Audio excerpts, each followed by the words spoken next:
శ్రీకృష్ణ. మనం ఇవాళ రుక్మిణి మాత పుస్తకంలో 24వ అధ్యాయములోకి వచ్చాము. దాని పేరు ఫైండింగ్ రేవతి, అంటే రేవతిని వెతకడము. గత అధ్యాయంలో ఈశాను ఇంద్రప్రస్థ వెళ్ళిపోయాడు. మళ్ళీ వీళ్ళు వాళ్ళ యొక్క దైనందిన కార్యక్రమాల్లో మునిగిపోయారు. మన మేనక, సుజాత, అభిషేక్ వాళ్ళు మళ్ళీ మామూలుగా వాళ్ళ రొటీన్‌లో పడిపోయారు. కానీ సుజాతకి మాత్రం ఈశాను వచ్చి వెళ్ళాడు కాబట్టి అతను లేని లోటు పాపం తనకి తెలుస్తూ ఉంటుంది ఇంకా. సరే, ఈలోపు మళ్ళీ తను సుజాత మేనక గుర్తు చేసినా కూడా రుక్మిణీమాత చెప్పిన విషయము రేవతిని కనుక్కోవాలి అని చెప్పి మాత ఆజ్ఞాపించారు. కానీ అది మర్చిపోతుంది. మళ్ళీ మేనక గుర్తు చేస్తుంది. అయినా కూడా మళ్ళీ మర్చిపోతుంది. అంటే తనతో ఒకప్పుడు రూమ్ షేర్ చేసుకున్న ఆ అమ్మాయిని వెతకడం అన్నది, ఆచూకీ వెతకడం మర్చిపోయిందనమాట. ఈలోపు మహాశివరాత్రి రాబోతూ ఉంటుంది. మేనక గొప్ప భక్తి భావంతో చిన్నప్పటి నుంచి మహాశివరాత్రి రోజు ఉపవాసం ఉండడం అని, తర్వాత దానికి సంబంధించినటువంటి కథలు చదువుకోవడము, శ్లోకాలు పఠించడము, ఇవన్నీ కూడా తనకి అలవాటనమాట. మేనక స్వతహాగా లక్ష్మీమాత భక్తురాలైనా వాళ్ళ నాన్నగారు చాలా శివభక్తి పరాయణుడనమాట. అందుకని చిన్నప్పటి నుంచి తనకి అది కూడా అలవాటైంది. చూడండి, ఆ యుగంలో కూడా శివకేశవుల భేదం లేనటువంటి ప్యూర్‌గా మంచి సాధన చేసేవాళ్ళు చాలామంది ఉన్నారు. అయితే ఇక్కడ వాళ్ళ నాన్న శివభక్తుడు. ఆ అమ్మాయి లక్ష్మీ అమ్మవారి ఉపాసన చేసుకుంటూ ఉన్నా సరే, తను అది ఫాలో అవుతూ ఉంటుందన్నమాట. సరే, ఆ రోజు సాయంత్రము మేనక అంటుంది, బయటికి వెళ్తుంది. బయటికి వెళ్ళి బజారుకెళ్ళి ఏవో కొనుక్కొని అవి ఇవి వచ్చిన తర్వాత తను సుజాతతో అంటుంది. ఏమనంటే, ఈసారి మనము శివరాత్రికి దగ్గరలో ఉన్న పల్లెటూరికి వెళ్దాము. ఆ పల్లెటూరులో చాలా మంచి సంగీత కచేరీ పెడుతున్నారట. మనం ఈసారి అక్కడికెళ్దాం. ఎప్పుడు మనం ఇక్కడే చేసుకుంటూ ఉంటాం గదా అని చెప్పి తను అంటుందనమాట. సరే, అభిషేక్ కూడా ఇంతవరకు ఎప్పుడు బయటికి తీసుకెళ్ళలేదు. సుజాత వచ్చిన దగ్గర నుంచి ద్వారకలోనే ఉంది కాబట్టి, ఈ చుట్టుపక్కల ఉన్న విలేజ్ కాబట్టి అక్కడికి అనేసరికి అతను కూడా ఒప్పుకుంటాడనమాట. సరే, ఇప్పుడు సుజాత ఈసారి బయటకు వెళ్ళే అవకాశం సుజాతకు కూడా వచ్చింది. అప్పుడు సుజాత అంటుంది, సరే, నాకు అంతగా ఈ శివుడి గురించి అంతగా నాకు తెలీదు అని చెప్పి సుజాత అంటుందనమాట. అంటే శివరాత్రి ఎలా చేసుకుంటారు, ఏదో కొద్దిగా తనకి ఐడియా ఉంది. కానీ అసలు అది ఎందుకు చేసుకుంటారు, దాని యొక్క విశిష్టత ఏంటి, ఇవన్నీ కూడా తనకు అంతగా తెలియవు సుజాతకి.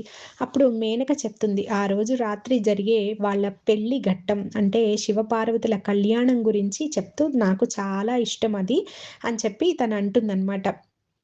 నీకు తెలుసా సుజాత, ఆ వివాహం ఎవరి సమక్షంలో జరిగిందో? నారాయణుడు, నారాయణి కలిసి వాళ్ళు పెళ్లి పెద్దలుగా వ్యవహరించి వారి వివాహం చేశారు అని అంటుంది. అప్పుడు సుజాత అంటుంది, నాకు తెలీదు, అవునా అంటుంది. వీళ్ళకి ఇక్కడంతా కూడా ఈ చర్చ అంతా కూడా శివరాత్రి ఎలా జరిగింది, వాళ్ళ వివాహానికి వెనక ముందు దానికి సంబంధించిన విషయాలని వాళ్ళు మాట్లాడుకుంటారనమాట. అవి మనకి మనకి మామూలుగా మనకి తెలిసిన విషయాలైనా ఒక కొత్త కోణంలో మనం కొంచెం ఆలోచించవలసిన ఒక చిన్న పాయింట్ కూడా ఇందులో ఉంది. అది మాత్రం నేను ఇక్కడ తెలియజేస్తాను. అయితే వీళ్ళిద్దరి మధ్య సంభాషణ జరుగుతున్నప్పుడు మేనక చెప్తుంది ఒక చిన్న కథ అన్నమాట. ఇక్కడ మనం చూడవలసిన కోణం ఇక్కడే ఉంది. ఏంటి అంటే, శివుడు మహాదేవుడు సతీదేవిని పెళ్లి చేసుకుంటాడు. సతీదేవి అంటే ముందు, ఫస్ట్ పార్వతీ కళ్యాణం కన్నా ముందు సతీదేవిని పెళ్లి చేసుకుంటాడు. సతీదేవి కానీ ఆమె ఎందుకు అలా అగ్నికి దహనం, అంటే అగ్నిలో ఆమె ప్రవేశించి దక్షయజ్ఞము ఇవన్నీ మనకు తెలుసు కదా. ఇక్కడ రచయిత కోణము ఎలా ఉందో ఒకసారి మనం గమనిద్దాం. తను ఏం చెప్తారు అంటే, సతీదేవి ఒక విశ్వ చైతన్యం యొక్క అంటే యూనివర్సల్ కాన్షియస్నెస్కి ఆమె రీచ్ అవ్వక ముందు, అంటే ఇంకా పూర్తిగా తనను తాను ఆ యూనివర్సల్ కాన్షియస్నెస్లో అంటే విశ్వ చైతన్యంలో లీనం చేసుకోవడానికి తనకి ఇంకా కొంచెం ఎక్కడో ఒక చిన్న సందేహం ఉందన్నమాట. అంటే పూర్తి స్థాయిలోకి తను చేరలేదు.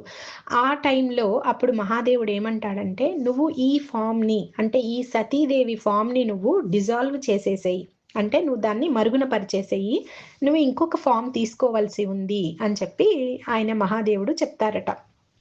అప్పుడు సతీమాత తన ఫామ్‌ని డిజాల్వ్ చేసుకోవడం కోసం ఆ దక్షయజ్ఞము అదంతా జరిగింది. ఆవిడ డిజాల్వ్ చేసుకుంది. అప్పుడు మహాదేవుడు కూడా ఆమెని ఇన్నర్‌గా గైడ్ చేయడం కోసము వాళ్ళిద్దరూ ఒక అతీతంగా అంటే ఒక మూలం అంటే ఇప్పుడు చూడండి విశ్వానికి మూలమైనటువంటి ఎనర్జీగా ఆమెని మార్చటం కోసము ఆయన కూడా ధ్యాన స్థితిలోకి వెళ్ళిపోయారు. అంటే ఆ ధ్యానంలోనే ఆమెని ఆయన గైడ్ చేస్తూ ఆమెని ముందుకు నడిపిస్తారనమాట. అలా ఆయన ధ్యాన స్థితిలోకి వెళ్ళిపోతారు. సతీమాత ఏమో తన ఫామ్‌ని ఆమె మరుగున పరిచేస్తుంది. అంటే వదిలేస్తుందనమాట ఆ సతి అనే ఫామ్‌ని. ఆ తర్వాత ఆమె పార్వతీమాతగా ఆమె జన్మ తీసుకున్న తర్వాత కూడా పరమశివుడు ఆమెకి చెప్తారనమాట. "నువ్వు ఈ స్థితి వరకు వస్తేనే నాలో ఉన్నటువంటి అంటే నాలో నువ్వు లీనం కాగలుగుతావు" అని చెప్పి. అంటే ఆయన యొక్క చైతన్యంతోటి ఆమె అవ్వడం కోసము ఆమె పూర్తిగా ధ్యానంలోనే ఆమె నిమగ్నమైపోతుంది. కొన్ని యుగాలు ఆమె ధ్యాన స్థితి ధ్యానం చేయాల్సి ఉంటుంది. ఆయన యొక్క చైతన్యంతో సమానం అవుతూ ఇద్దరూ కలిసి ఏకం అవ్వడానికి. అంటే ఆ యూనియన్‌కి అంత టైం పట్టిందనమాట. అలా జరుగుతుంది. ఆమె పూర్తిగా ధ్యాన స్థితిలో ఉండిపోతుంది. కొన్ని యుగాలు ఆమె తపస్సు చేస్తుంది. ఆ చైతన్యాన్ని అంటే ఆ మహాదేవుడి చైతన్యంతో కలవడం కోసం. కానీ ఇది మనకి అంటే కొంతమందికి అక్కడ మనకి కామదేవుడికి కూడా అది అర్థం కాలేదనమాట. అయ్యో! మాత ఇంత తపస్సు చేస్తుంది. ఎంత ప్రేమ ఉంటే ఆమె ఇన్ని యుగాలు నిరాహారంగా తర్వాత కొన్ని రోజులు ఆకులు తింటూ మనకు తెలుసు కదా! అమ్మవారి తపస్సు ఎలా ఉంటుందో. అయ్యవారిని వరించడం అని కాదక్కడ. కంప్లీట్‌గా యూనివర్సల్ కాన్షియస్‌నెస్‌గా ఆమె ఆవిర్భవించడం కోసం తను అంత తపస్సు చేయవలసి వచ్చిందనమాట. అలా చేస్తున్నప్పుడు చూసి చలించిపోతాడు కామదేవుడు. అయ్యో! అమ్మ ఇంత తపస్సు చేస్తోందే, అయ్యవారి మనసులో కొద్దిగా మనం ప్రేమని రగిలిద్దామని తన స్థాయిలో తను అక్కడ ఆలోచన చేస్తాడు. అలా చేసి స్వామివారి దగ్గరికెళ్ళి అంటే మహాశివుడి దగ్గరికి వెళ్ళి ఆయన ప్రేరేపించడము ఇదంతా మనకు తెలుసు. కాబట్టి అది ఏమైందంటే పూర్తిగా పరిణతి కాకుండానే ఆ తపస్సు పూర్తిగా పరిపక్వం చెందక ముందే ఇంకా కొంత తపస్సు ఉండగానే పరమశివుడు కళ్ళు తెరవాల్సి వచ్చింది. ఆయన ఆ తపస్సు నుంచి బయటికి రావడము, తర్వాత ఆయన మనకి తెలుసు కదా! కామదేవుడు ఎలా అయిపోయారు ఆ తర్వాత ఇదంతా. సరే అప్పుడు అలా జరిగినప్పుడు వాళ్ళ భార్య అయిన రతీదేవి నారాయణుని దగ్గరికి వెళ్తుంది. అంటే విష్ణుమూర్తి, లక్ష్మీదేవి దగ్గరికి వెళ్లి తీసుకొస్తుంది. ఇలా వెళ్తున్నారు ఇలా స్వామివారిని మహాశివుడిని తపస్సు నుంచి బయటికి మేల్కొల్పడానికి ఇలా నా భర్త వెళ్తున్నాడు అని భయపడి ఆమె వెళ్తారు తీసుకురావడానికి. వాళ్ళు వచ్చేటప్పటికే ఇక్కడ జరగవలసింది జరిగిపోతుంది. అప్పుడు లక్ష్మీమాత అంటారనమాట. "సరే నువ్వు బాధపడవలసిన పని లేదు. నువ్వు చింతించవలసిన పని లేదు. ఎందుకు అంటే నేను మళ్ళీ భూమి మీద తీసుకునే సమయం అంటే భూమి మీద జన్మ తీసుకునే సమయం మళ్ళీ వస్తుంది. ఆ వచ్చినప్పుడు అక్కడ కళలు, నృత్యము, సంగీతము ఇట్లాంటివన్నీ కూడా అభివృద్ధి చెయ్యాలనే సంకల్పం ఉంది. ఆ టైంకి భూమాతకి అవన్నీ అవసరం. అప్పుడు ఉన్నటువంటి మానవులందరికీ కూడా అది అవసరం పడతాయి. అందుకని నువ్వు అప్పుడు మళ్ళీ నాతో పాటు జన్మ తీసుకుందువు గాని, అప్పటి వరకు నువ్వు నీ యొక్క ఆత్మకి కాస్త శాంతిని చేకూర్చుకో. అంటే రెస్ట్ అంటాం గదా మనం. అలా నువ్వు ఇక్కడే ఉండు అని చెప్పి ఆయన యొక్క సోల్‌ని అప్‌లిఫ్ట్ చేస్తూ ఆయన బాడీ వదిలిపెట్టేసిన తర్వాత లక్ష్మీమాత ఆయన యొక్క ఆత్మ స్థాయిని మెరుగుపరుస్తూ ఆయన కొంత రిపేర్ అంటాం గదా! కొంత శిక్షణ ఇవ్వడము, తర్వాత రెస్ట్ పెట్టడము ఆ సోల్‌ని ఆవిడ చూసుకుంటారు లక్ష్మీమాత. ఆ తర్వాత ఆవిడ రుక్మిణీ మాతగా జన్మ తీసుకున్న తర్వాత ఆ కామదేవుడే ప్రద్యుమ్నుడిగా వస్తాడనమాట కొడుకుగా. ఆ తర్వాత భార్య మాయావతిగా రతీదేవి వస్తారు. వాళ్ళిద్దరూ కూడా అప్పుడున్నటువంటి ఆ యుగంలో ఎంతో బాగా సాహిత్యాన్ని, తర్వాత కళల పట్ల వాళ్ళ యొక్క అంటే వాళ్ళు కృషి అందులో ఉంటుందనమాట. అంటే వాళ్ళ భూమిక అక్కడ ఆ విధంగా వ్యక్తపరచబడుతుంది. అప్పటి వరకు మాత రెస్ట్ తీసుకోమని ఆ సోల్‌కి చెప్తారనమాట. ఇది మనకి తెలియని ఒక కోణం అని చెప్పుకోవచ్చు మనం. మనకి తెలిసిన కథలు మన వైపు నుంచి మనం ఆలోచిస్తాం కదా!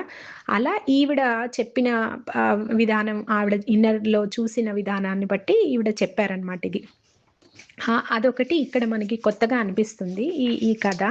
సరే ఇదంతా గూడా తను చెప్తుంది. మేనక చెప్తుందనమాట. ఎవరికి? మన సుజాతకి ఇవన్నీ చెప్తుంది. చెప్తూ నేనొకసారి ప్రద్యుమ్నుడిని చూశాను.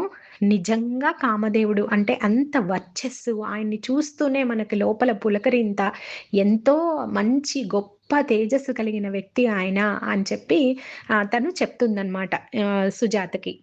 ఆ తర్వాత ఆ ధ్యానంలోంచి వచ్చిన తర్వాత మహాదేవుడు అమ్మకి అంటే పార్వతీ అమ్మకి రకరకాలుగా ఆమెని శిక్షణ ఇన్నర్‌గా ఆమెకి ఆధ్యాత్మిక లోతుల్లోకి ఇంకా తీసుకెళ్ళి ఆమెని పూర్తిగా పరిపక్వత చెందిన తర్వాత అంటే పూర్తి పరిణతి ఆ విశ్వ చైతన్యంలో లీనమయ్యేటువంటి ఆ స్థాయి ఆమెకు వచ్చిన తర్వాత వాళ్ళ యొక్క సమాగమం అన్నది శివరాత్రి రాత్రి రోజున ఆ రోజున జరుగుతుందనమాట.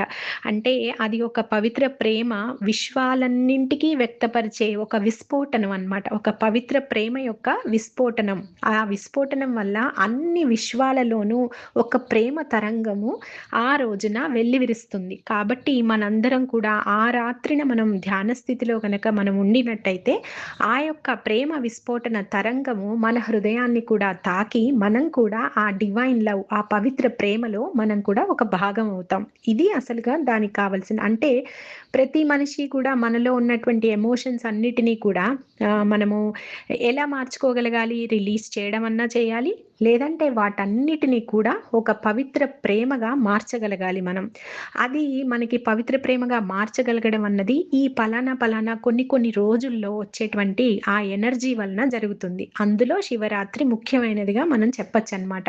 అంటే ఒక రకంగా గంగా జలంతో మనల్ని కడుక్కున్నట్టు. అంటే మనం స్నానం చేస్తాం గదా! కుంభమేళ ఇట్లాంటివన్నీ కూడా మెయిన్ థింగ్ ఏంటంటే, ఆ యొక్క ఎమోషన్స్ అన్నిటిని కూడా మనం రిలీజ్ చేస్తూ, మనలోనే ఉన్నటువంటి ఆ డివైన్ లవ్ తాలూకా తరంగాన్ని మనలోంచి మనము మన కోసం మనము వ్యక్తపరుచుకుంటామనమాట. అంటే ఏంటంటే, మన సోల్ ఆ ప్రేమని వ్యక్తపరుస్తుంది బయటికి. దానివల్ల మనసు తాలూకా ఛాయల్లో ఉన్నటువంటి భావనలన్నీ కూడా ఆ పవిత్రమైనటువంటి ఆత్మ నుంచి వచ్చే ఆ ప్రేమ తరంగంలో ఉరకలేస్తాయన్నమాట. అంటే అంత పూర్తిగా నిండిపోతుందన్నమాట. అన్ని భావనలు పవిత్ర ప్రేమతో నిండిపోతాయి. పూర్తిగా మనం వాటర్‌తో అన్నీ క్లీన్ చేసినట్టుగా. అది మనకి ఇక్కడ మెయిన్ థింగ్ శివరాత్రి రోజు జరిగేది. సరే అలా అంటే ఏ ఇద్దరి మధ్య ప్రేమ భావన, పవిత్రమైన ప్రేమ భావన కూడా ఆ యొక్క ఆ విశ్వ అమ్మవారు వాళ్ళిద్దరూ ఇచ్చినటువంటి ఆ పవిత్ర ప్రేమ యొక్క వ్యక్తీకరణే. అందుకనే ఏ ప్రేమైనా అంటే ఎంత ప్యూర్‌గా నువ్వు ఆ ప్రేమని వ్యక్తం చేస్తావో అదంతా కూడా ఆ దివ్య ప్రేమ యొక్క వ్యక్తీకరణనే. ఆ దివ్య ప్రేమ యొక్క వ్యక్తీకరణగా ఉండాలి అంటే ఇలా మనము సాధన చేసుకోవాలి. పలానా రోజున, పలానా ప్లేస్‌లో అవన్నీ కూడా పోర్టల్స్. వాటి గురించి కూడా నేను ముందు మనకి ఈ అధ్యాయంలో వస్తుంది. సరే ఇక్కడ తర్వాత ఇంకా సుజాత ఇది చాలా బాగా తనకి హృదయానికి హత్తుకుంటుంది. అంత యూనియన్ అంటే వాళ్ళిద్దరి సమాగమము అంత విశిష్టమైనదా? అంటే మనల్ని మనం పవిత్ర ప్రేమలో ముంచేసుకునేటువంటి మంచి అవకాశమా? అని చెప్పి తనకి అంతవరకు తెలియదు కాబట్టి తను చాలా లోపల హృదయం స్పందిస్తుందనమాట తనకి. కానీ ఇంక సరే వాళ్ళందరూ బయలుదేరతారు. ఒక రథం తీసుకొని వాళ్ళు ముగ్గురు కూడా ఆ విలేజ్‌లోకి వెళ్దామని బయలుదేరతారు. చాలా దూరం వాళ్ళు ప్రయాణం చేయవలసొస్తుంది. ఆ వచ్చినటువంటి కచేరీ వాళ్ళు ఉంటారు గదా! ఆ కచేరీ జరిగే ప్లేస్‌కి వాళ్ళు కొంత దూరం ఆ విలేజ్‌లోనే ప్రయాణం చేయవలసొస్తుంది. జనరల్‌గా సమూహాలు, గుంపులు వీటిల్లోకి వెళ్ళడం అంటే సుజాతకి కొంచెం భయము. ఎందుకంటే చాలా సంవత్సరాల నుంచి తను ఒంటరిగానే, సెక్యూర్డ్‌గాను అలా ఉంటోంది గదా! ఒక రక్షణలో ఉంటూ వస్తోంది. ఇప్పుడు సడెన్‌గా తనకి గుంపులోకి వెళ్ళడం అన్నది కొంచెం భయపడుతూ ఉంది. అందుకని మేనకతో అందామనుకుంటుంది. నేను రాను, మీరిద్దరూ వెళ్ళవచ్చు గదా! అన్నట్టుగా అందామని మళ్ళీ మేనక అరుస్తుందిలే వద్దొద్దు మనం వెళ్ళాలి. అయినా అదేంటో ఒకసారి చూడాలి. ఇంత గొప్ప విశిష్టమైన పవిత్రమైన దినం కాబట్టి మనం కూడా అందులో భాగస్వామ్యం ఉండాలి అన్నట్టుగా తను భావిస్తుంది. కానీ కొంత భయం ఉంటుంది తనలో. అప్పుడు అలా నడుస్తూ ఉంటారు వాళ్ళు. ఆ కచేరీకి దగ్గరలోకి వచ్చేస్తారు. రథం ఆపి వీళ్ళు ముగ్గురు కలిసి వెళ్తూ ఉంటారు. ఇంకా తనకి అంతమంది రష్‌లో భయం అనిపిస్తుంది. అప్పుడు మేనక గట్టిగా తనని పట్టుకొని జాగ్రత్తగా అనునయిస్తూ తనని తీసుకువెళ్తుందన్నమాట అక్కడి లోపలికి. అలా ఆ కచేరీ ఒక ఆ యొక్క సముదాయానికి తను చేరుతున్నప్పుడే తనకి లోపల నుంచి చాలా మంచి ఒక కోకిల లాంటి గానము మృదు మధురంగా ఒక మనల్ని వేరే తలంలోకి తీసుకువెళ్ళేంత తీయగా ఒక గానం తనకి పరిచయం ఉన్న గానము ఆ స్వరము వినిపిస్తుంది తనకి. తను ఇంకా తనకి అర్థమైపోతుంది అక్కడ ఉన్నది ఎవరు అంటే, ఎవరు అది రేవతి అన్నమాట. అక్కడ రేవతిని కలవడం జరుగుతుంది. ఆ స్వరం రేవతిదని గుర్తిస్తుంది. ఆ సంగీతం ఎంతో ఆహ్లాదంగా, ఎంతో మధురంగా తనకి ఎలా అనిపిస్తుందంటే, తనలోంచే ఆర్తి వస్తున్నట్టుగా అది వింటూ ఉంటే, తనలోంచి ఎంతో ఆర్తిగా అనిపిస్తుంది. ఎందుకంటే తనకి ఆల్రెడీ తను ఆ శివ పార్వతుల సమాగమము, ఆ యొక్క డివైన్ లవ్ గురించి తను విని ఉంది కదా! ఇంకా లోపల నుంచి అది బాగా తనని చెలింపజేసిందనమాట. ఇంకా చక్కగా తను గూడా ఆర్తిగా ఆ యొక్క గానంలో తన మనసు కూడా ఏకీకృతమైపోయిందనమాట. అలా వాళ్ళందరూ శ్లోకాలు చదువుతూ ఆ పూజా కార్యక్రమం అంతా చేస్తూ ఉన్నప్పుడు తను పూర్తిగా తన మనోనేత్రంలో ఆ కళ్యాణం నిజంగా తన ముందే జరుగుతున్నట్టుగా ఎంతో చక్కగా తను దాన్ని ఆస్వాదిస్తుందనమాట. హృదయంలోని ఆ ప్రేమ మాటల్లో చెప్పలేమనమాట. అంత ప్రేమ ఆమెకి తెలుస్తుంది. ఆమె అనుకుంటుంది, దీన్ని ఇలాంటి అనుభూతిని, ఆ ప్రేమని మనం ఎలా మాటల్లో చెప్పగలం? మన ప్రజ్ఞకు అది అందనిది కదా! అనుకుంటూ తనలో తానే చాలా ఆస్వాదిస్తూ ఉంటుంది. అది చాలా అతీతమైనదిగా తనకు కనిపిస్తుంది ఆ ప్రేమ. సరే. ఆ తర్వాత ఇంకా వాళ్ళు మాట్లాడుకోవడం రేవతి చూస్తుంది సుజాతని. రేవతి, సుజాత ఇద్దరు కలుస్తారనమాట. అప్పుడు సుజాత తన అన్న, వదినలని పరిచయం చేస్తుంది. మేనకని, అభిషేక్‌ని పరిచయం చేస్తుంది. సుజాత రేవతిని చూసినప్పుడు తను చాలా ఆనందిస్తుంది. ఎందుకంటే ఆ భవంతిలో ఆ యొక్క మహిళలు ఉన్నటువంటి ఆ భవంతిలో తనకున్న మంచి స్నేహితురాళ్ళంటే అంబ, సుమతి, అంజలి, రేవతి వీళ్ళే కదా! అంబ సరే తను ఆ అమ్మాయి వెళ్ళిపోయింది. ఇంక తనకంటూ భవంతి నుంచి బయట ప్రపంచంలో తనకంటూ ఒక స్నేహితురాలు ఉంది అంటే అది రేవతి మాత్రమే. ఇంకెవరు లేరు గదా! తనని చూడగానే తనకు ఆనందం వస్తుందనమాట. ఇద్దరు గట్టిగా కౌగిలించుకుంటారు. ఎన్నో సంవత్సరాల నుంచి విడిపోయిన అక్కా చెల్లెళ్ళలాగా. అలా వాళ్ళిద్దరూ చక్కగా సంభాషించుకుంటారు. మేనక కూడా పరిచయం చేస్తారు. అప్పుడు జరిగినటువంటి మేమిలా ఉండేవాళ్ళం, ఇలా కథలు చెప్పుకునేవాళ్ళము, మాత గురించిన విశేషాలు ఇలా వాళ్ళందరూ మాట్లాడుకుంటారు. ఆ తర్వాత మేనక, అభిషేక్ కొంచెం దూరంలో మేము కూర్చుంటాం. మీరు మాట్లాడుకొని రండి అంటే అప్పుడు సుజాత రేవతి కొద్ది దూరం వెళ్లి అక్కడ కూర్చుంటారనమాట. అప్పుడు రేవతి చెప్తుంది కొన్ని విషయాలు చెప్తుంది. ఎలా ఏంటి అంటే అక్కడి నుంచి భవంతిలో ఉండంగానే లాస్ట్‌లో అన్నమాట. ఇంకా తను వివాహం చేసుకొని వెళ్ళిపోయేటప్పుడు తను ఇక్కడ అర్జునుడి యొక్క పాత్ర చాలా ఇంపార్టెంట్ అన్నమాట. అది ఇప్పుడొస్తుంది మనకి. అర్జునుడు ఒక రథం నడిపే అతనిలాగా రథసారథిలాగా అందరిని ఈ దీనార్తులు ఎవరైతే ఉన్నారో ఈ భవంతిలో ఉన్నటువంటి ఆడవాళ్ళు గాని, ఇంకొక భవంతిలో ఉన్నటువంటి పురుషులు గాని వాళ్ళ కుటుంబాల నుంచి వెలివేయబడి ఇక్కడ ఉంటూ వాళ్ళని వాళ్ళు ఉద్ధరించుకుంటున్నటువంటి వాళ్ళందరినీ కూడా వాళ్ళల్లో ఉన్న భావాలు కానీ, వాళ్ళల్లో ఉన్నటువంటి ఏమంటారు ఎమోషన్స్‌ని గాని పూర్తిగా క్లెన్సింగ్ చేసేటువంటి పని రుక్మిణి మాత అర్జునుడికి ఇస్తారనమాట. ఎందుకిస్తారు అంటే మనం ముందుగా చెప్పుకున్నాం ఇది కూడా. జనక మహారాజు ఎలాగైతే తన ప్రజలని ఎంత బాగా అర్థం చేసుకొని ఆయన పరిపాలించాడో, శ్రీరామచంద్రుడు ఎంత బాగా ప్రజలను అర్థం చేసుకొని ప్రజల్లో మమేకమవుతూ ఆయన ఎలా పరిపాలించాడో, రుక్మిణి మాత ఎలా చేస్తున్నారో రహదారుల గుండానే గదా ఆమె ఎప్పుడూ ఉంది. ఆమె భవంతిలో ఎప్పుడూ లేదు. ఆమెకి కట్టినటువంటి రాజభవనంలో ఆమె ఏనాడూ లేదు. మనము ఇందులో చూసినట్టయితే రుక్మిణి మాత ఒక మహారాణిలా లేనే లేదెక్కడ. అన్ని చోట్ల ఆవిడ దీనార్తుల వెంట, అభాగ్యుల వెంట ఎవరెవరు ఎక్కడ ఇబ్బంది పడుతున్నారో వాళ్ళందరినీ తీసుకురావడం వాళ్ళని రక్షించడమే కాదు, వాళ్ళని భౌతికంగాను ఉద్ధరిస్తున్నారు, ఆధ్యాత్మికంగాను ఉద్ధరిస్తున్నారు. అలా ఒకే సమయంలో కొన్ని వేల మందిని ఆమె ఉద్ధరిస్తున్నారు. ఇలా ఇటుపక్క ఇది చేస్తూనే అర్జునుడిని రాబోయే ఆ సంగ్రామానికి, రాబోయే ఒక మహా పరిణామానికి అర్జునుడిని కూడా రెడీ చేస్తున్నారనమాట. ఎలా రెడీ చేస్తున్నారు? వీళ్ళందరినీ అర్థం చేసుకోవడం ద్వారా, వీళ్ళందరి యొక్క ఉద్ధరింపు అంటే వీళ్ళ యొక్క ఆత్మ ఉద్ధరింపు ద్వారా ఆయన ఆత్మ కూడా ఉద్ధరించబడుతూ ఆయన యొక్క అతీత ప్రజ్ఞని మేల్కొల్పుతున్నారనమాట. అలాంటి వ్యక్తే ఒక సంగ్రామాన్ని గాని, ఒక మహా విపత్కర పరిణామాన్ని గాని ఎదుర్కొనగలడు. చాలా అవలీలగా ఆయన దాన్ని టాకిల్ చేయగలడు. అందుకని శ్రీకృష్ణ పరమాత్మ, రుక్మిణీమాత అర్జునుడిని చాలా బాగా శిక్షణ ఇస్తారనమాట. మనం మొత్తంలో ఈ పుస్తకం మొత్తంలో మనకి అది అర్థమవుతూ ఉంటుంది. అలా రేవతి స్టోరీలో కూడా రేవతిని వాళ్ళ అమ్మ, నాన్న వాళ్ళ నాన్నగారు కాదు, వాళ్ళ అమ్మ వదిలేస్తుంది కదా! రోడ్డు మీద వాళ్ళ నాన్న చనిపోయిన తర్వాత రేవతి కథ మనం ముందు చదువుకున్నాం. ఆ అమ్మాయికి గూని ఉంటుంది. స్ట్రెయిట్‌గా నిలబడలేదు.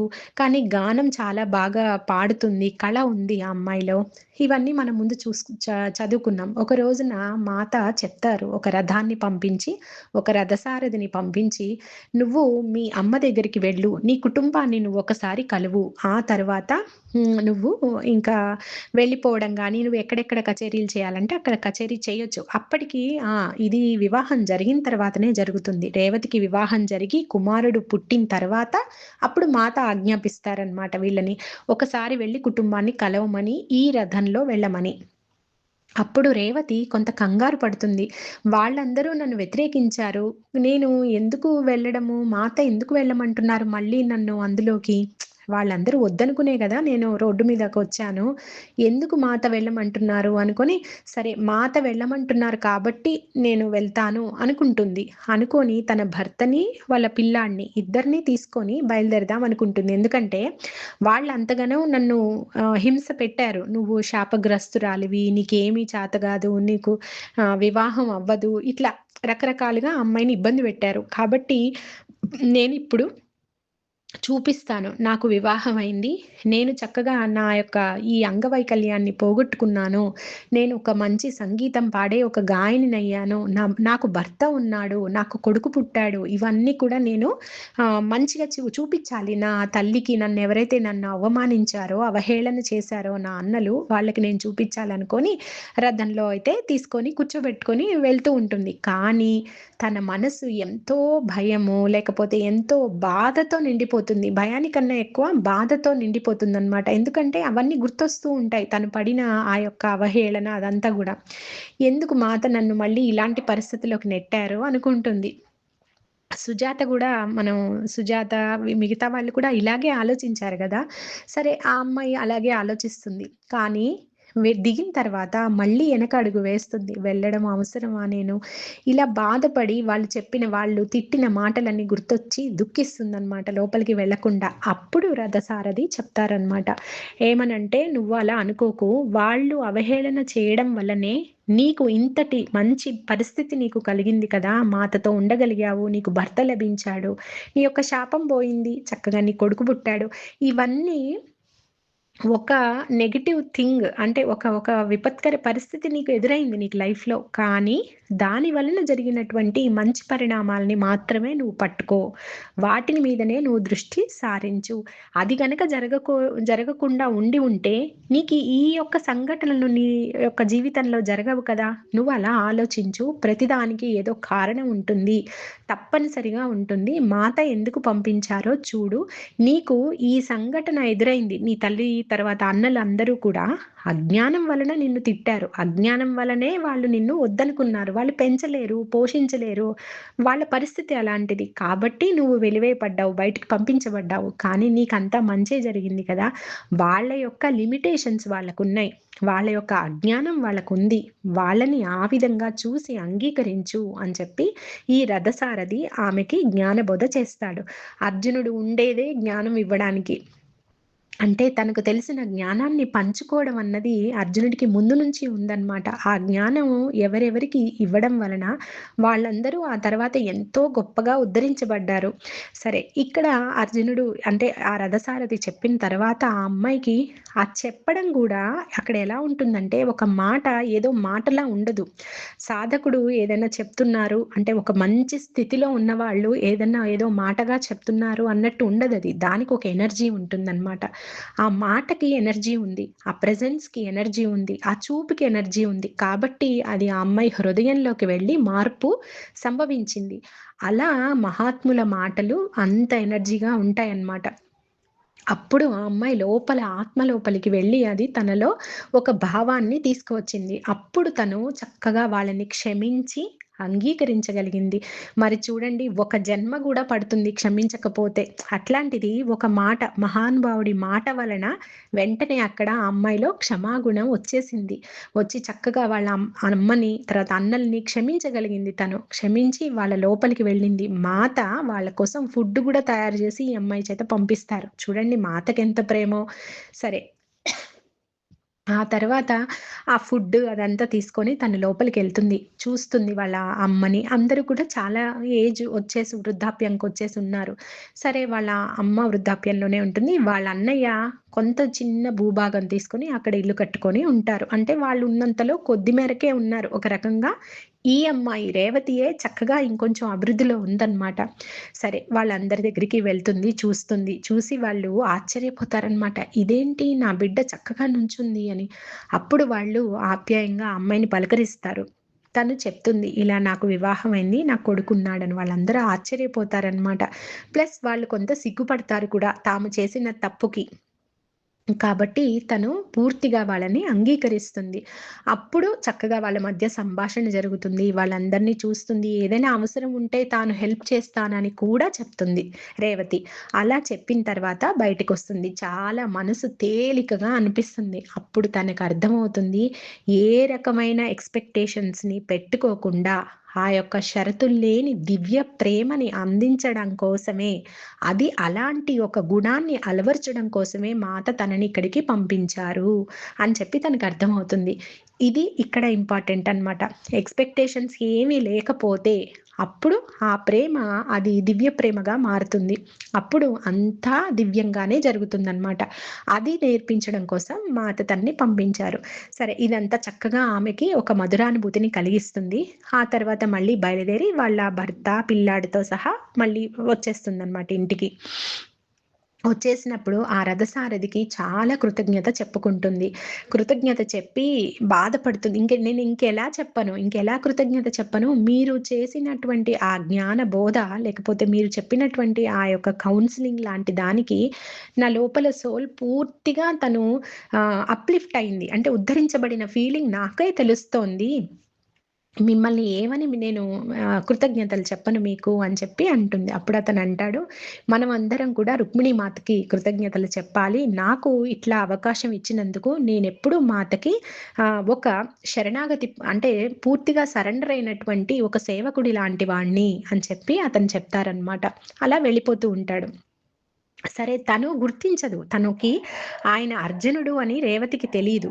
కానీ ఆయన వెళ్ళిపోయేటప్పుడు తన భర్త ఆయన పాదాల మీద నుదురు పెట్టి తను అలా కళ్ళు అలా కన్నీళ్లతోటే కడిగేస్తాడనమాట. ఆ పాదాలు అంత ఇష్టం అతనికి అర్జునుడంటే. తన భర్త రోనిత్‌కి. సరే చూస్తుంది. ఆ తర్వాత అతను వెళ్ళిపోవడం ఇద్దరు చాలా కృతజ్ఞతగా చేతులు జోడించి దండం పెడుతూ ఉంటే అతను వెళ్ళిపోతారు. ఆ తర్వాత భర్త అడుగుతారు, "నువ్వు గుర్తించావా ఆయనెవరో?" అని చెప్పి ఆ భర్త అడుగుతారు. అప్పుడు రేవతి, "ఎవరు రథసారథే కానీ ఏదో ఒక ప్రత్యేకత మాత్రం ఉంది అతనిలో" అని చెప్పి తన భర్తతో, "కాదు ఆయన సామాన్యమైన రథసారథి కాదు.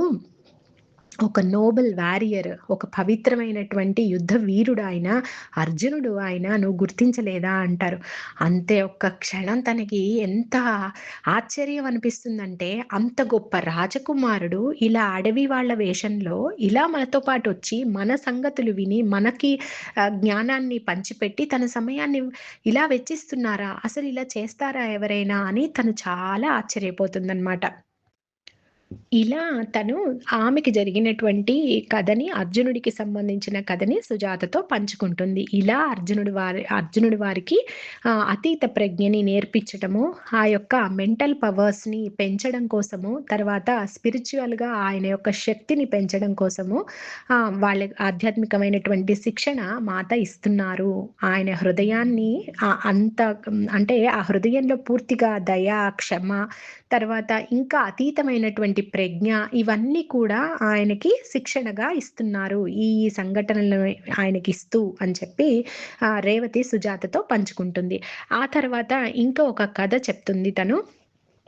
మనకి తెలిసిందే అరణ్యవాసానికి వెళ్లారు వీళ్ళు పాండవులు అని చెప్పి. కానీ అరణ్యవాసానికి వెళ్ళక ముందు వాళ్ళు ద్వారకకు వస్తారనమాట వీడ్కోలు చెప్పడానికి రుక్మిణీ మాతకి, శ్రీకృష్ణుల వారికి.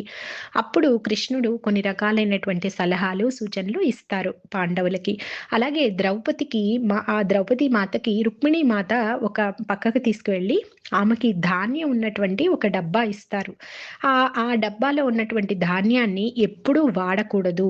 మీ భర్తలకి ఎప్పుడు ఆకలేసినా మీరు మాత్రం ఎట్టి ఎమర్జెన్సీ పరిస్థితుల్లోనూ దీన్ని వాడకూడదు. ఎప్పుడు వాడాలి అంటే ఎవరైనా ఒక మహాత్ములు వచ్చినప్పుడో, మీ దగ్గర ధాన్యం లేనప్పుడో, మీరు ఆహారం ఇవ్వడానికి చాలా కష్టమైన పరిస్థితుల్లోనో, అత్యవసర పరిస్థితుల్లో వేరొకరి కోసం మాత్రమే మీరు దీన్ని వాడాలి అని చెప్పి రుక్మిణీ మాత ఆమెకి ఒక అంటే ఒక డబ్బా లాంటిది అందులో ఒక ఆహారం ఉన్నటువంటి ధాన్యం ఉన్నటువంటి డబ్బా ఇస్తారనమాట. సరే వీళ్ళందరూ వెళ్తారు. కొన్ని రోజులు పస్తుంటారు. పాండవులకి భోజనం దొరకదు. చాలా సార్లు వాళ్ళు అడవుల్లో అలా అరణ్యవాసం చేస్తున్నప్పుడు, అజ్ఞాతవాసంలో ఉన్నప్పుడు వాళ్ళకి ఫుడ్ దొరకదు. కొన్నిసార్లు కందమూలాలు తింటారు. కొన్ని రోజులు ఉపవాసం ఉంటారు.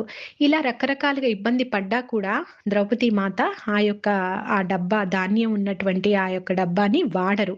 ఒకసారి ఏం జరుగుతుందంటే మన దూర్వాస మహాముని తర్వాత తన శిష్యులతో పాటు వస్తున్నారు అన్న వార్త వీళ్ళకి చేరుతుంది పాండవులకి. వీళ్ళు అప్పుడు ఏమీ లేదు తన దగ్గర. అరణ్యంలో ఉన్నప్పుడు తన దగ్గర వీళ్ళ దగ్గర ఉన్నారు ఆ రోజునటువంటి ఆహారం వీళ్ళు తినేస్తారనమాట. ఇంక లేదు అప్పటికి టైం అయిపోయింది. మధ్యాహ్నం భోజనం సమయం అయిపోయింది. వాళ్ళు మా భోజనం సమయం అయిపోయిన తర్వాత వస్తున్నట్టుగా వీళ్ళకి వార్త తెలుస్తుంది. వీళ్ళు అరణ్యంలో ఉంటారనమాట అప్పుడు. సరే. అప్పుడేమవుతుంది అంటే, ఇంకా మరి పెట్టడానికి ఏం లేదు. ఎలాగా అని పాండవులు చాలా టెన్షన్ పడుతుంటారు. ఎందుకంటే, వచ్చే ఆయన సామాన్య వ్యక్తి కాదు. ఆయన ముక్కోపి గూడా. అందుకని వీళ్ళకి కొద్దిగా భయం అనిపిస్తుంది. అప్పుడు ద్రౌపది మాత చెప్తారు, "లేదు, లేదు కంగారు పడకండి. నా దగ్గర ఇలాగా రుక్మిణి మాత ఇచ్చినటువంటి ధాన్యం ఉన్నాయి. వాటితోటి నేను చేస్తాను" అని. అవి ఎంతున్నయి? ఒక చిన్న గ్లాస్ బియ్యం అంతే. మరి వచ్చిన వాళ్ళు ఎంతమంది? చాలా ఎక్కువ మంది గదా! ఎలాగా సరే వండేస్తుంది. ఆవిడ వండి ముందు శిష్యులందరికీ పెట్టమంటారు మహాముని. అప్పుడు ఆవిడ తీసుకొస్తుంది. ఒక్కొక్కరికి ఒక్కొక్క మెతుకొస్తుందది అంతే. అలా ఉంటుందనమాట అంత కొంచెం. వెంటనే ఆయనకి కోపం వస్తుంటుంది. ఇంక శపిద్దామని అంత కోపం వచ్చేస్తుంది. ఇంత కొంచెం ధాన్యాన్ని వాళ్ళకిస్తారా అని. కానీ ఆ ఒక్క మెతుకు తన శిష్యులు తినేసి వాళ్ళు ఆ ధ్యానంలో గాఢమైన స్థితికి, ఒక అత్యున్నతమైన స్థితికి చాలా ఆనంద పారవశ్యంగా వాళ్ళు అలా ధ్యాన స్థితిలో కూర్చుండిపోతారు. అప్పుడు ఈయన గూడా ఆ యొక్క ఆహారాన్ని స్వీకరించిన తర్వాత ఈయనకి తెలుస్తుంది. మాత మళ్ళీ నాకు పరీక్ష పెట్టారా అని నవ్వుకుంటారు. ఎందుకంటే మాత అందులో కొన్ని రకాలైనటువంటి మూలికలని కలుపుతారనమాట ఆ ధాన్యంలో. వాటితో పాటు వండినప్పుడు ఆ యొక్క ధ్యాన స్థితి వాళ్ళకి లభిస్తుంది అని చెప్పి మాత యొక్క ఆలోచన. కాబట్టి వీళ్ళు వండినప్పుడు వాళ్ళు పూర్తిగా ఆ రాత్రంతా గాఢమైన ధ్యానంలో వాళ్ళు నిమగ్నమైపోతారు.